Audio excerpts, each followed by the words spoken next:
شیخ عبد الرحمن بن ناصر السعدی رحمہ اللہ کی بڑی کتابیں ہیں، اور ساری کتابیں بڑی قیمتی ہیں۔ آپ کی کتابوں کا مجموعہ چھپا ہے،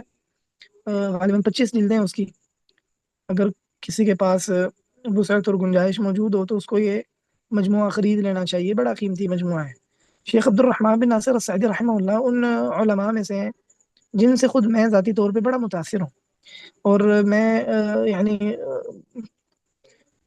اس بات سے تعجب میں مبتلا ہوں کہ اللہ رب العزت نے کیسا عبد الرحمن بن ناصر السعدی رحمہ اللہ کو شعور، عقل اور دانائی، حکمت سے نوازا تھا، اور کتنی دور اندیش شخصیت تھی۔ آپ نے اپنے وقت میں ایسے ایسے اہم موضوعات پر کتابیں لکھی ہیں کہ جو فتنے اس وقت گویا اتنی سخت شدت کے ساتھ نہیں تھے جو جس شدت کے ساتھ آج وہ فتنے موجود ہیں۔ آپ نے اس وقت میں ان کے خلاف کتابیں لکھی، اور آپ کی کتاب لکھنے میں آپ کا اسلوب بڑا اچھا ہے، بڑا عمدہ، شاندار ہے۔ قرآن و سنت پر آپ کو بہت عبور حاصل ہے، تو کسی مسئلے سے متعلق دلائل ذکر کرتے چلے جاتے ہیں، اور اپنا جو آپ اس کی کتاب میں بیان کرنا چاہیں، جس چیز کو ثابت کرنا چاہیں، تو اپنا قضیہ مقدمہ بڑا عمدہ طریقے سے پیش کرتے ہیں، اور اس پر استدلال و برہان کا طریقہ بہت آپ کا عمدہ اور شاندار ہے۔ آپ کی کتابیں پڑھنے سے آدمی فقیہ بن جاتا ہے، بڑا ملکہ پیدا ہو جاتا ہے، اور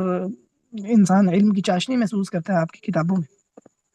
آپ کی کتابوں میں سے مشہور ترین کتاب، جو بہت سارے اردو دان طبقے کو بھی معلوم ہوگی جن کا کوئی مطالعہ وغیرہ سے جو تعلق رکھتے ہیں، آپ کی تفسیر ہے جو کہ دارالسلام نے اردو میں ترجمے کے بعد جس کو شائع کیا ہے، تیسیر الکریم الرحمن فی تفسیر کلام المنان۔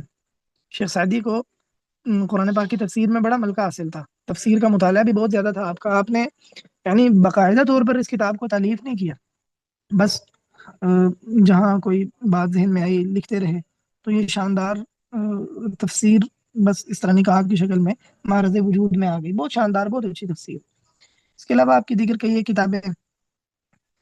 جیسے القول السدید ہے، کتاب التوحید کی شرح ہے، اسی طرح بہجۃ القلوب الابرار ہے، من منہج السالکین و توضیح الفقہ فی الدین، بڑی معروف کتاب ہے آپ کی۔ اسی طرح الدرۃ المختصرہ فی محاسن الدین الاسلامی، اور اسی طرح آپ نے عبداللہ القسیمی کا رد لکھا، تنزیہ الدین وحملتہ ورجالہ مما افتراہ القسیمی فی اغلالہ۔ امام ابن قیم رحمہ اللہ کا منظومہ ہے الکافیۃ الشافیہ فی الانتصار للفرقۃ الناجیہ، آپ نے اس پر بھی کچھ تعلیق لگائی ہے، توضیح الکافیۃ الشافیہ کے نام سے یہ تباہ شدہ ہے۔